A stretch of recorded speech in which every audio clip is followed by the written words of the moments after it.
My name is Ben Thompson. I'm 35 years old, from Spokane, Washington. I've always enjoyed the quiet of nature, especially hiking trips where I can clear my mind. This weekend, I decided to go on a solo hike deep into the forest. It was supposed to be peaceful, just me, the trees, and the sounds of the wild. For the first day, everything was normal. I pitched my tent near a small clearing, surrounded by towering pines. The forest was calming, the air cool and crisp. As the sun went down, I sat by my campfire, enjoying the quiet.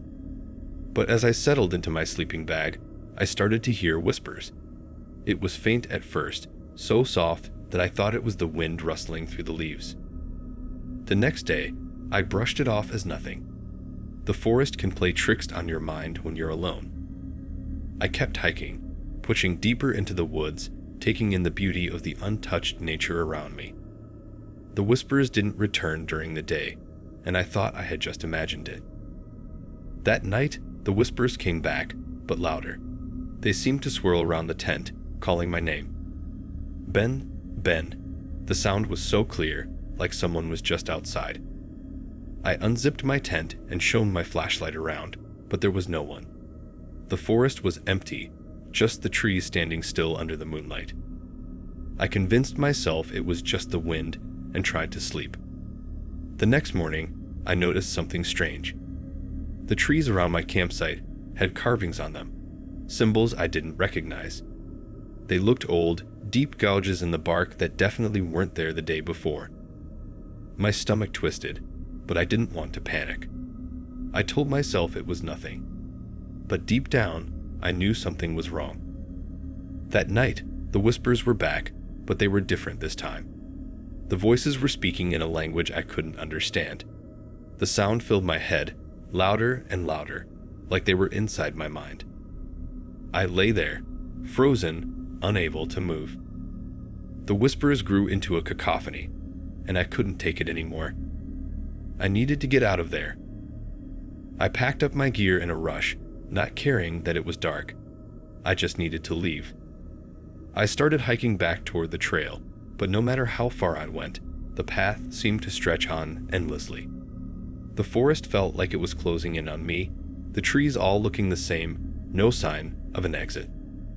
Then, the whispers started again, but this time, I heard familiar voices, my mother's voice, my friends calling out to me. They were begging me to come deeper into the woods. Ben, come closer. Ben, it's safe here. My heart raced. I knew they couldn't be real, but their voices sounded so close, so familiar. I kept walking, ignoring the pleas, but the forest seemed to twist and turn, like it was playing with me. As night fell, I realized the voices weren't coming from outside anymore. They were inside my head. I dropped to my knees, clutching my head, trying to drown out the sound. But no matter how hard I pressed my hands to my ears, the whispers kept coming, filling every corner of my mind. I don't know how long I sat there, paralyzed by fear. But when I finally looked up, the forest was completely still, not a sound to be heard. The whispers had stopped, but the silence was worse. I was lost, both in the woods and in my own mind.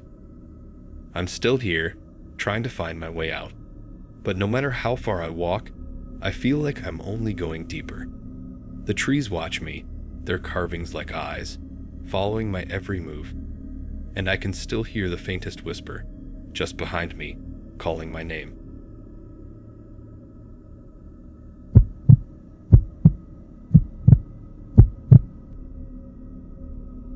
My name is Alice.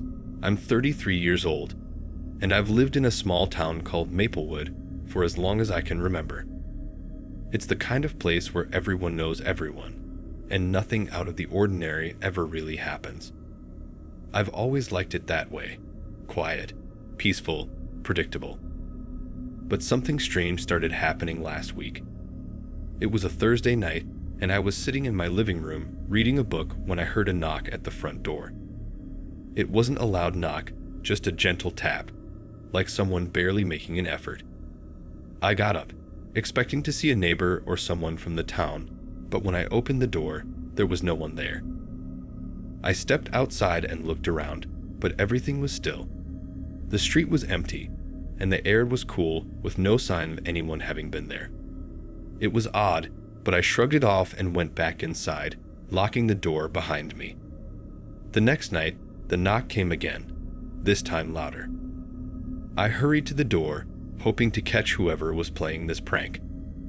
But once again, no one was there. This time, I walked out onto the porch and down the driveway, looking for footprints or anything that would give away who had been at my door. Nothing. No signs of anyone. By the third night, I was starting to feel uneasy.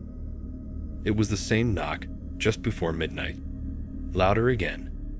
I waited a moment, heart pounding, and then flung the door open as fast as I could. But once again, the street was empty. It was like a ghost was knocking.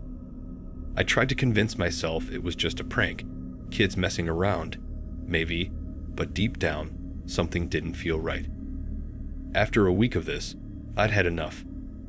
I bought a security camera and set it up facing the front porch. I figured I'd catch whoever was behind it and put an end to this strange game. That night, the knock was deafening, like someone was trying to break the door down. My heart was racing as I checked the camera footage, expecting to finally see who was messing with me. What I saw chilled me to my core. It was me. I was standing on the porch, wearing an old-fashioned dress I'd never seen before. My hair was pulled back in a way I hadn't worn it in years, and my face was blank. No emotion, no expression. I was staring directly into the camera as I knocked on the door over and over again. I watched the footage 3 times, hoping it was some kind of trick, but it wasn't. There I was, knocking on my own door, looking like someone from another time. The next night, I waited, expecting the knock to come. But it didn't. I stayed up as late as I could, my nerves on edge, but the house remained silent. I thought maybe it was over, whatever it was. But then, just after 3 a.m., I woke up with a start. I felt something, a presence, and when I opened my eyes, I froze. There, at the foot of my bed, was me.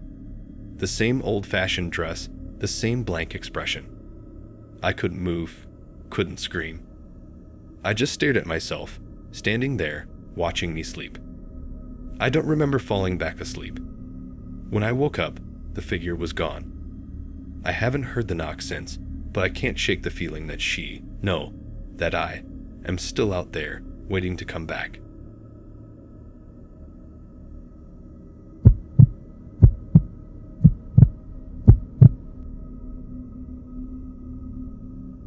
My name is Michael Carter. I'm 40 years old, and I work as a journalist in a small town in upstate New York. For years, I've heard rumors about the old hotel at the edge of town. It's been abandoned for over 2 decades, ever since a string of disappearances shut it down. No one ever got any answers. The place has been sealed off, but I decided to investigate. I snuck in through a broken window. Inside, everything was frozen in time. The furniture was still in place, and old newspapers were lying around like no one had ever left. It felt eerie.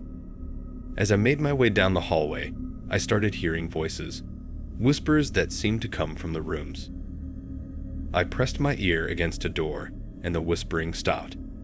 The lights flickered on without warning, illuminating the hallway. At the far end, a shadowy figure stood still. It was almost like they were waiting for me, motioning me forward. My heart pounded, but I followed. I opened the door, and what I saw made no sense. It was the same room I had passed earlier. I tried again, but every door I opened led back to that same space. Inside, I saw faint figures of people. They looked terrified. One by one, they disappeared right in front of me. Panicked, I rushed back to the entrance, but the front door wouldn't budge. It was locked. I banged on it, shouting for help, but the hallway just stretched out behind me, endless. The figure at the end was gone now, but I could feel their presence. I realized I wasn't leaving. The hotel wasn't abandoned. It was still open, still feeding on those foolish enough to enter. And now, I'm part of it.